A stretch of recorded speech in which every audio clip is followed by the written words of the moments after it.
Hello, and welcome to today's webinar. My name is Jacqueline Dorsey of Lean Frontiers, and I'll serve as your host today. I'm excited to bring to you today a short webinar called Are You Hoshin Ready? How Toyota Uses Hoshin Connery, facilitated by Glenn Uminger and Jim Hunsinger. Jim, the president and founder of Lean Frontiers, will be serving as your MC and be asking the questions that have been presented by our listeners. Glenn, who will be sharing his insights on lean leadership, is principal of Uminger and Associates and is a retired Toyota executive. Please note that this session will be recorded if you want to refer back to it later. So for now, let me turn things over to Jim. All right. Thank you, Jacqueline. And thanks for being here, Glenn. I always have a good time when we chat about different things and have over the years. So I will get right into this because we've had a lot of questions submitted by the folks that are attending, and we'll try to get through as many as we can, but we probably won't be able to get through all of them, but we'll make some progress.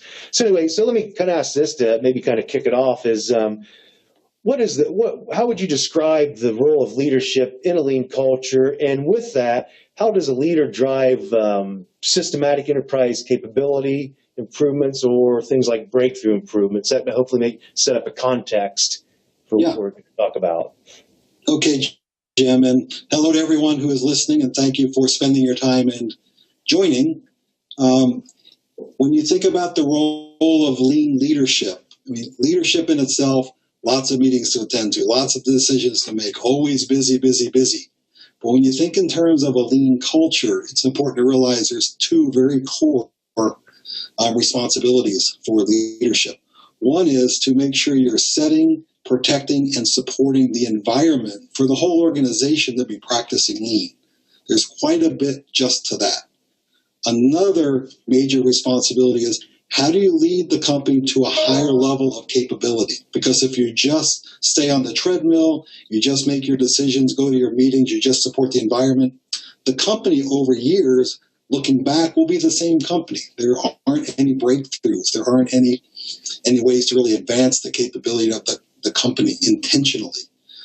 Therefore, it's very important to have a process, a structure, a method to systematically drive the organization to a higher level. And so for leadership to fulfill that responsibility, it doesn't just happen. It doesn't happen by saying, well, we're responsible to do that, let's do it. It happens best, like anything else, when there's a process and a systematic way to accomplish that throughout the organization consistently. Not just one person or one leader does it, but how does the whole leadership team systematically take this on? And that's where we enter the process of Hoshin Connery, used inside Toyota. Toyota is not the only organization that uses it, but Toyota does use it heavily, and it is a key enabler to help Toyota achieve higher and higher levels and not ever stand still with current operating conditions. Yeah, good. Thank you. Kind of sets it up. So we'll start off kind of diving down into the details here. So from your experience and from a Toyota perspective, can you kind of explain maybe what Hoshin Connery is? And also, too, maybe within that, how does Hoshin compare, at least with your experience, to classic strategic planning?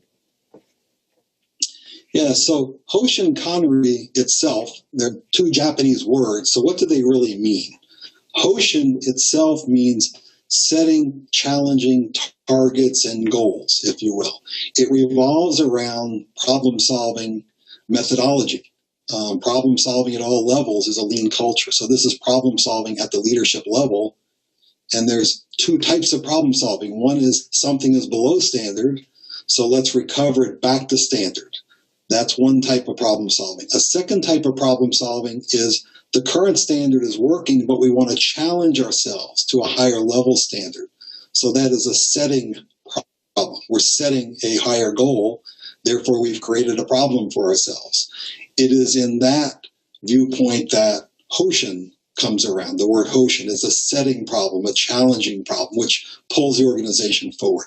Connery, that word translates to the method of managing, the Plan, Do, Check, Act, or PDCA method. So the understand that Hoshin Connery, Hoshin being setting targets and challenges, Connery being the method of managing the way to achieve those. That's where Hoshin Connery comes from in the meaning.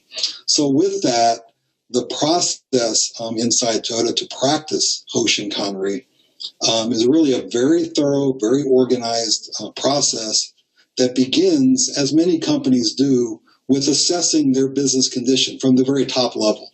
What are their strengths and weaknesses, opportunity and threats, what's going on in the industry, what's going on environmentally, all the things that are going on. And out of that comes strategic direction, mid, long-term planning for what do we need to do.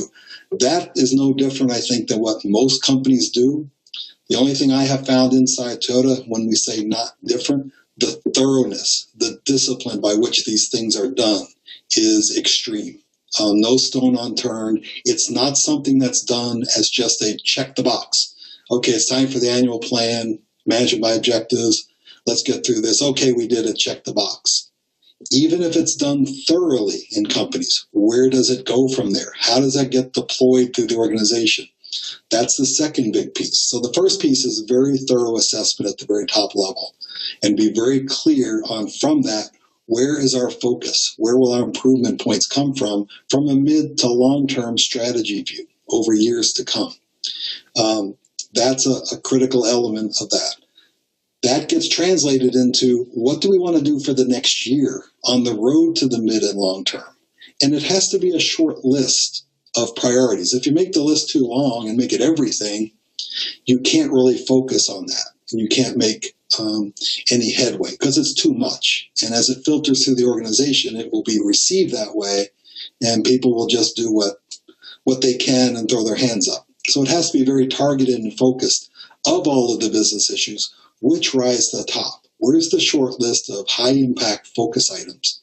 Has to be made clear. Once that's clear, how is that deployed through the organization? Well, they have to be then shared with all sites around the company. If it's a global company like Toyota, it's actually shared by continent. And from there, it gets disseminated down and localized. So I'll just pick a very simple one, if improving quality is a strategic priority, given what's going on with competition or within our own company, everyone would then take the quality and make it more specific. If it comes to North America, what does that mean for quality in North America? And there'd be a next level of assessment. What can we do in North America to target and focus on quality and make that a little more specific?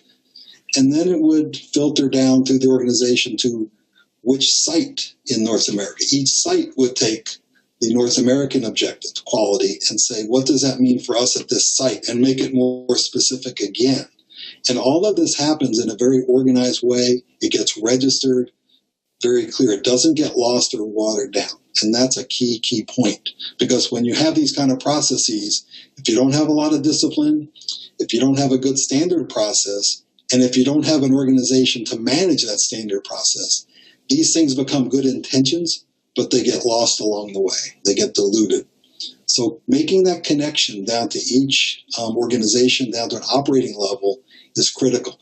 Once you get to a site level, the leadership team at that site needs to make their objectives very clear, very targeted, how they will support quality, and it gets more specific.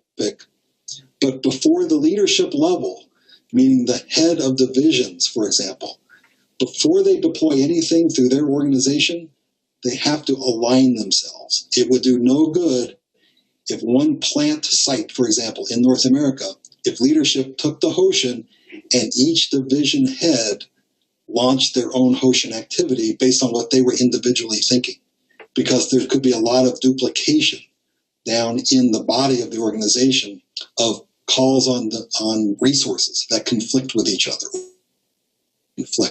So the next key step in the Hoshin process is alignment. Alignment at the leader level of each site, that what they're about to deploy and challenge their organization to improve, that alignment be very clear so that there's no confusion in the organization.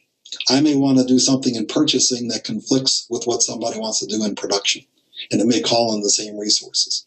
We need to filter that out at the leadership level before we deploy our specific activities. Okay. Continuing on, once we have that alignment and understanding, the leadership team is now in sync. And now it becomes very important that I own, if I'm head of a division, I own my activities. I don't just approve it and send it on and delegate it to my organization. I own it. I now have to manage and lead it. But the way I do that is by sharing the challenge, sharing the goal, sharing the direction we're going, and engaging my total organization to really find the ways to achieve this. Bring back proposals, bring back plans. But I have to keep a hands-on role of seeing what those plans are, coaching those, and ensuring that they're going to come together per my high-level plan. So it's really a top-down, but then bottom-up, engaging the whole organization in terms of actually doing it. And then the plan, do, check, act part of this is during the year, I need to be managing, here was our plan, let's do. I have to periodically check and make sure we're on track. And when not, I have to judge and assess and adjust to bring it back to a direction to achieve our goals. And that plan, do, check, act is another discipline part of the whole process. It's very, very important to achieve, because to achieve a high-level challenge, rarely do things go as planned. We have to start with a plan. But if we're really challenging ourselves, we're going to run into some struggle. And frankly, as an executive, if I ever would go down a Hoshin for the year, and almost all of my performance evaluation was based on Hoshin activity. The regular operating stuff I'm expected to do, but you really get no credit for it, because where I can make the real difference is driving to a higher level. But if I were to share that I'm all green or I'm doing well in all my planning for Hoshin, pretty much I'd be laughed out of the room, because they'd say, you didn't challenge yourself enough. You have to have struggles to show you're challenging yourself enough.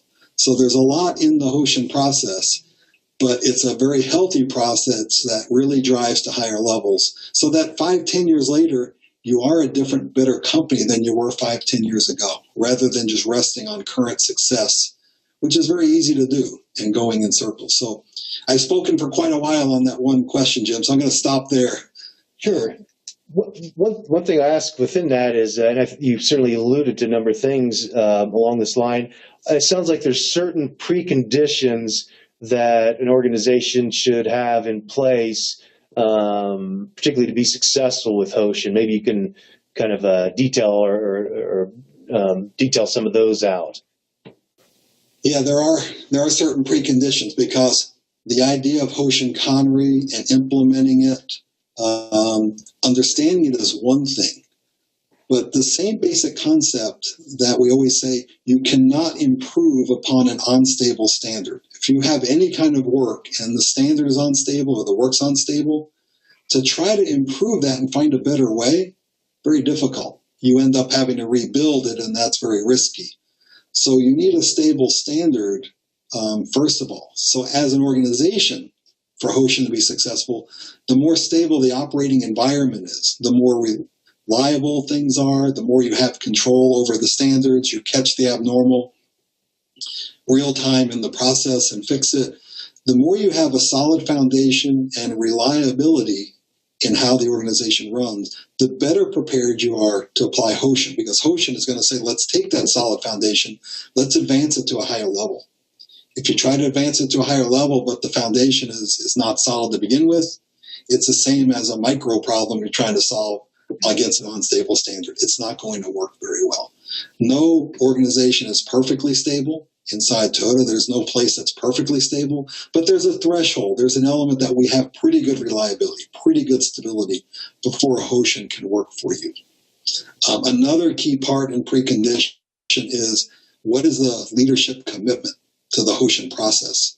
Because if leadership is signing up because it sounds good, okay, I'll support it, but I'm not really believing in it, my heart's not in it, not going to work well, because this is truly leadership, top management driven, and it has to be believed in, it has to be owned, because it's a way of life. And if you don't have that, things become an exercise. And when things are an exercise, they will fizzle out, especially something like a Hoshin. that is really challenging the organization to a higher level. So that has to be a commitment, a true belief from the heart that we're doing this for a good reason, and we will use it to really help all of us have a better organization and stay ahead of our competition. The third part is, as a precondition, structure. If you don't have someone assigned to manage the Hoshin process, an administrative group, for example, and if that administrative group is not using a standard process, and that standard process includes hosting the leadership team to exchange their ideas, to create that alignment, that doesn't just happen because you tell the leaders, make sure you align yourselves. It has to be intentional. The process has to include a forum where leaders can exchange, and you confirm that that exchange has happened, and you see it written down and cross-referenced that that alignment is in place. In Toyota, there's a Hoshin Fair. There's a part of the Hoshin process that the support group practices, and every year there's a Hoshin Fair. What is that? That's one day that the leaders are pulled together, and the administrative group facilitates the exchange among the leaders to really ensure that there is an alignment. So those are the three things. First, have a stable environment. Second, leaders have to be truly committed from the heart. And third, there has to be an admin group and a standard process by which to manage Hoshin. Without those three, you don't really have the rock of a foundation, and things are too subject to being lost or turning gray and then dying along the way.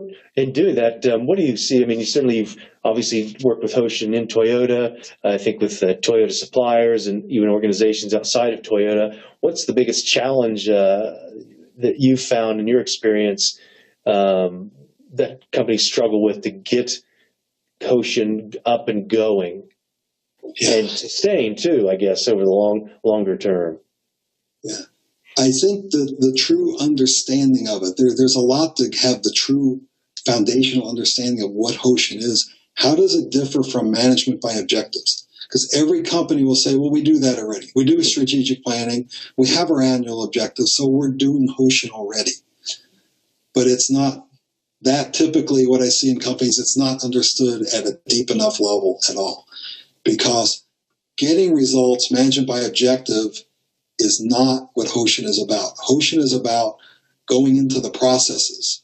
And this is big scope, going into the processes of big organizations and divisions to produce the result. Just getting a result doesn't mean you've done a good job with Hoshin. Okay, quality did increase X percent as we said it would.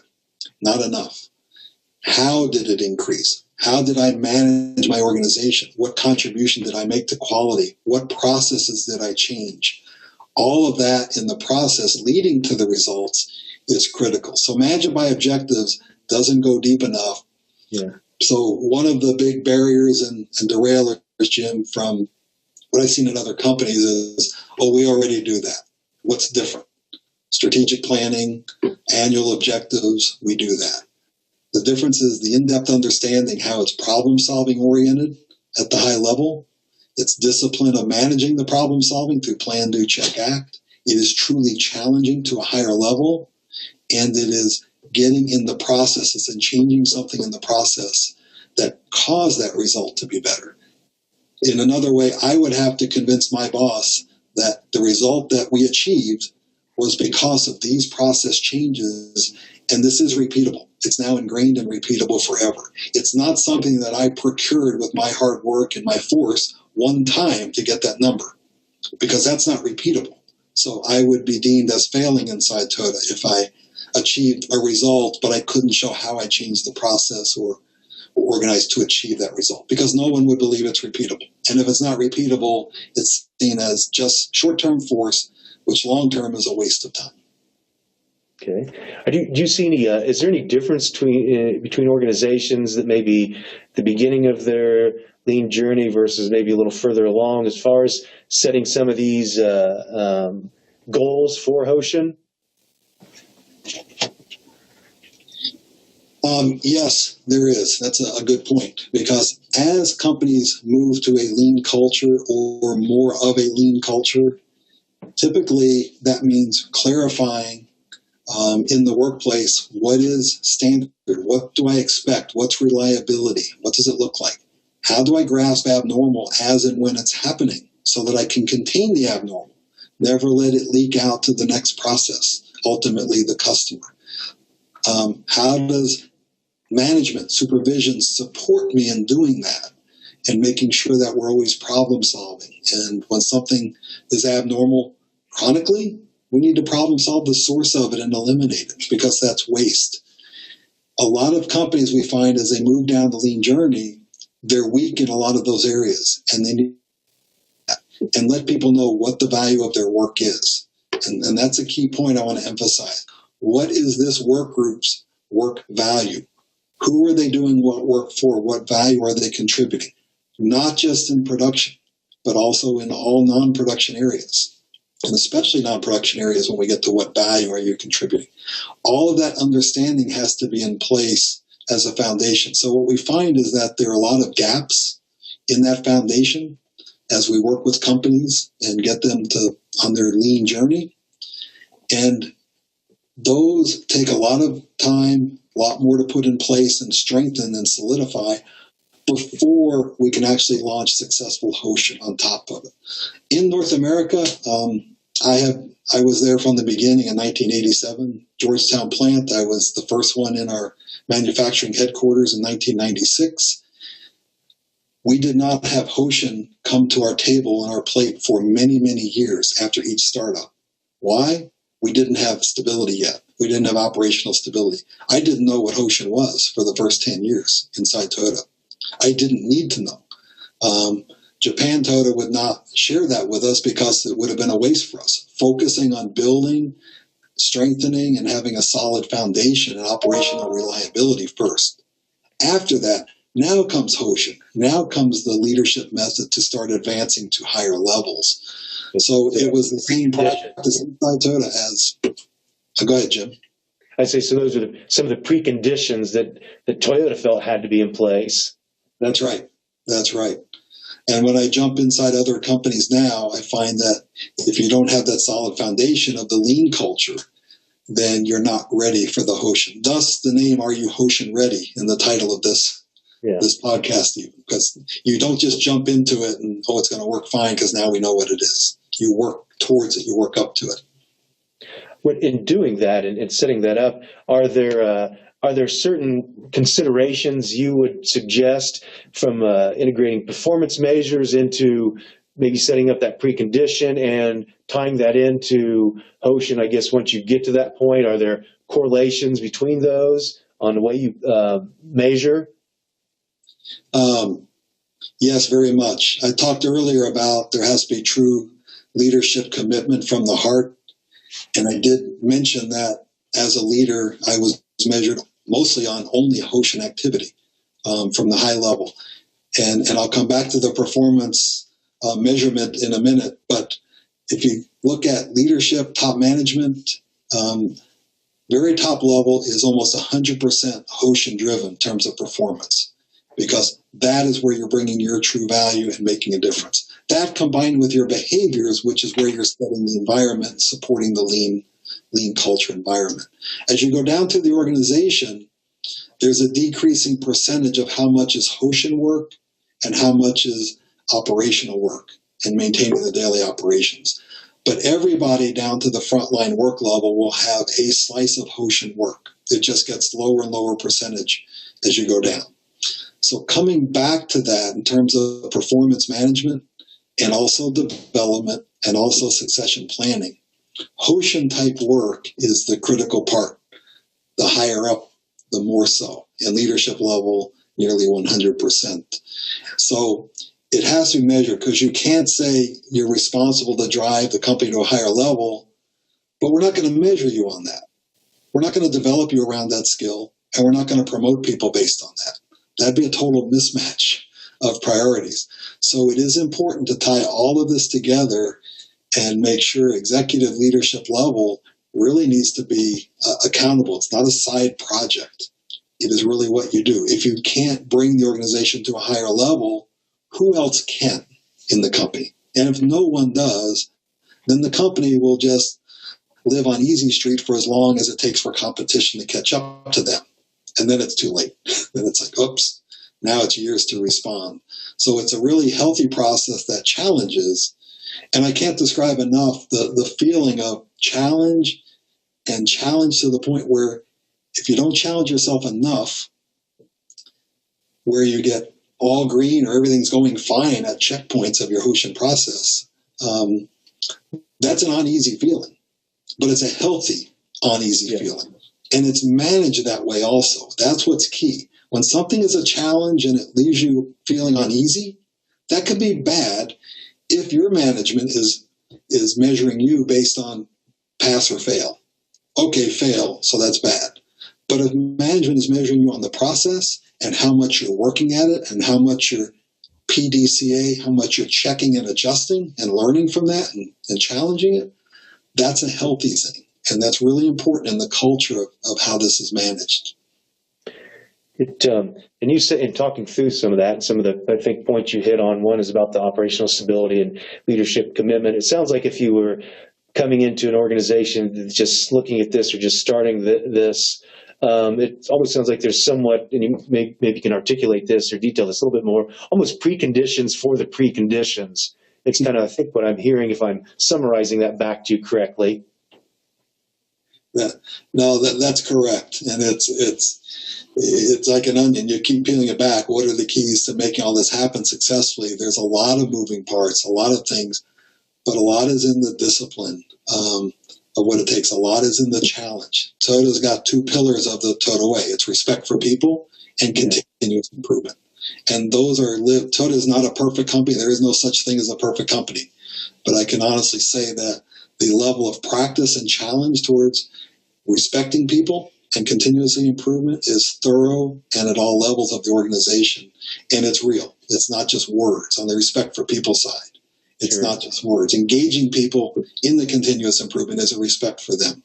Help them improve their own workplace, eliminate waste in their workplace. That's respecting people. And the endless continuous improvement challenge, it's there. And there's healthy approach and unhealthy approach to continuous improvement challenge. So these all become preconditions to have the right environment, because if you're challenging yourself in an environment where it's a pass-fail system, terrible, because everybody's going to find a way to find a pass and never want to expose failure or challenge themselves to that point.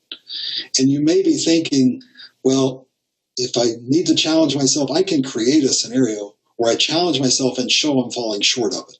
Yeah, we can all be good actors, but that's not what it's about. It's got to be a real world where we know when we're not challenging ourselves enough, and or if we're creating a shortfall of a low bar challenge. Those things are known in the real world. So it's a realistic, practical approach to challenging and working at achieving it. And falling short can be acceptable if you're learning from it, showing how you're adjusting to that. All those become preconditions to the precondition. Good point, Jim. Okay. Well, one thing I'd like to ask, is we're kind of getting towards the end here, is, and several people had asked this question, is there any particular company size that's right or wrong or too small or too big for Hoshin? No, I believe there is no company size too big or too small. The method of developing the practice and making it successful varies by size of the company, which is very natural, just like a lean journey. The larger the company, the more you have to model it in smaller bites somewhere. And that's really important. Very large company, you have to isolate on something and start developing that. You might say, well, the Hoshin has to start at top management leadership level strategic.